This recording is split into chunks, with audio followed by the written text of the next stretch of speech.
Hello friends, जय जगन्नाथ। मु स्मिता आपण मानकु स्वागत करुच्ची आपण चैनल स्मिता स्माइल ओडिया को। आशा करुच्ची आपण समस्ते बहुत भलरे थिबे, मु भी बहुत भलरे अछि। तो आजिर भिडियोटी एटा होची आम कंधमाल जिला रायकियार जनजाति महोत्सव पालित होची, जोठारे कि आपण मानकु देखिबाकू मिलिबो आम कंधमालर जो कंध संप्रदायर लोक माने अछंती से माने केमती निज संस्कृति परंपरा को से माने केमती चलुथिले आगो कालरू आ आज मध्य तांको सहित से सब रहिछि। से आज मध्य ए सब पालन करंती केमिति भल वर्षा हेबा पई से धरणी पेनु को पूजा करूथिले। आ ए पाठटा भी अछि आपण माने पढिथिबे। तो धरणी पेनु को से किपरि अंडा कुकुड़ा देई पूजा करिकि संतुष्ट करंती आ केमिति भल वर्षा हुए से सबू तांकर अछि। तो सेही सबू आज ए वीडियो रे आपण मानकु देखिबाकू मिलिबो। तो आशा करूछि आपण मानकु वीडियो भल लागिबो। आपण जेतेबेले वीडियो फुल वाच करिवे सेतेबेले ही आपण माने जानि परिबे जे आम कंधमालर संस्कृति परंपरा आ सेमानकर वेशभूषा किपरि थिला। सेति वीडियोटी को फुल वाच करंतु आ भल लागिले निहाती गोटे कमेंट करिवे, लाइक करिवे आ वीडियोटी को अधिक अधिक शेयर करिवे। तो चलंतु देखंतु, तो कंटिन्यू करंतु।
कंधमालर संस्कृति व परंपरा रे धरणी पेनु बा माटी देवतार पूजा स्वतंत्र और नियारा। मनुष्य मानकु रोग दाउरु रक्षा करिबा, भल चाषबास हेबा एवं ठीक समय रे वर्षा हेबा पाई माटी देवतार पूजा करा जाय था। तांकु संतुष्ट करिबा पाई अंडा कुकुड़ा छेड़ी पोड़ आदि बड़ी दिया जाए। कंधमालर कथित इतिहास कही एकदा गोष्य दत्तर दौरात्वर अतिष्ठ हो कंध माने दुखरे काल काटुथिले। धरणी पेनु कृपारे गोष्य दत्त को बोध कर ता सिंह को मस्तक धारण कर ता मुंड को कांधरे कांधे अधिम आदिवासी योद्धा मानकर विजय उल्लास नृत्य कले। गोष्य दत्तर मुंड को कांधरे कांधी से अधिम आदिवासी योद्धा मानकु कंध कुहागला। कालक्रमे से योद्धा मानकु कोई भाषा विभूषित शब्द डाकु पदरे विभूषित करागला।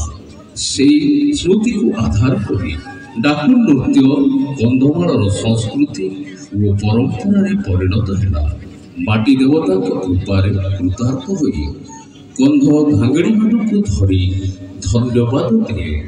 कंधमालर एई अनन्य संस्कृति और परंपरा को विश्व दरबार में परिचित कराइबा आम उपखंड कलाकार संघ बालीवुड कलाकार मानकर ए हेउछि एक छोटिया प्रयास।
Udah online.